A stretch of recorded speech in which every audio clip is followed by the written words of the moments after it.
Robin. It was a surprise decision that many in the gymnastics world say was a long time coming. This so-called nuclear option, a move that could spell the end of an era for USA Gymnastics. This morning, a massive shakeup in one of the Olympics' most watched sports. The U.S. Olympic Committee exercising the so-called nuclear option, taking explosive steps to revoke USA Gymnastics status as the national governing body, citing its botched handling of the sex abuse scandal that rocked the sport. And I have experienced flashback nightmares of the abuse. I hope that the abuse will end with us. I hope that people can learn from what happened to us, that this should never, ever happen again. In an open letter to the gymnastics community, the USOC writing, "The path is not crystal clear, but our motives are. So we move forward, committed to ensuring the type of organization each gymnast and the coaches, trainers, and club owners who support them deserves." The bombshell decision comes as USAG struggles to restructure and reinvent itself amid allegations it turned a blind eye and even covered up rampant sexual abuse by former team doctor Larry Nassar. Nassar sentenced earlier this year to 175 years in prison. I've just signed your death warrant. Among his alleged victims, gold medal winners Simone Biles, Michaela Maroney, and Aly Raisman. All we needed was one adult to have the integrity to stand between us and Larry Nassar.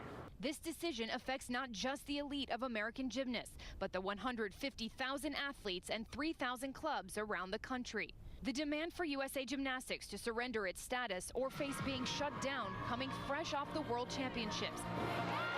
Less than 2 years away from the 2020 Olympics. The USOC is vowing to ensure training and support for Team USA hopefuls isn't hurt in the wake of the battle. Overnight, USA Gymnastics responding to the decision. "We will continue to prioritize our athletes' health and safety and focus on acting in the best interests of the greater gymnastics community." And USA Gymnastics serves those 150,000 athletes, as you heard there, across the country. As of now, there is no organization standing by to fill that vacuum. But one high-profile gymnastics insider tells me this shakeup should have little immediate effect on the athletes or the Olympic team. But, Robin, it could have a major impact on how this sport is run in the future. It certainly could, Ariel. Thank you. So let's bring in ABC News contributor Christine Brennan, who's been following the story from the beginning. So you heard what was just said. People thought, many critics, that this should have happened long ago. Why now?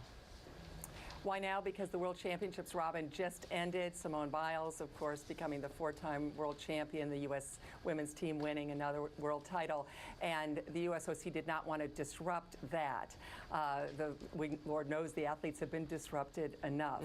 But when you consider that the USA Gymnastics is now looking for its fourth CEO in less than 2 years, Robin, something had to be done. Enough was enough. And just explain to people what impact this will have and how it can hopefully improve things. Well, decertification has only been done 3 other times by the U.S. Olympic Committee in national governing bodies that are much less known, Taekwondo and team handball and modern pentathlon. So this is a very big deal with the sport that so many people care about. The immediate effect will be that the athletes have a feeling, the sense that the U.S. Olympic Committee with the new CEO, Sarah Hirshland, cares about them and is doing things differently. And I think, frankly, that freshness, that sense, even the PR side of this, Robin, is enough to let those athletes know. As far as Simone Biles and the others, they're going to go full steam ahead, just as they have. And they've been the conscience of the sport as well as being the stars of the sport. They certainly have. I'll never forget them on that ESPY stage, all of them together like that. And so people want to know, will it have any impact on the upcoming Olympics? I don't think so. Well, first of all, I think they're going to get this resolved before then. The U.S. Olympic Committee has come in here. The new CEO has said, we've got to get this done now.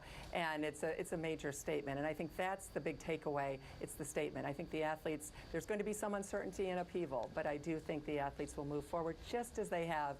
They have been remarkable. When the adults have not done the job, the athletes have. Well said, my friend. Well said. Always appreciate your insight, Christine. Thank you very much. And through all of this, the focus of the athletes has been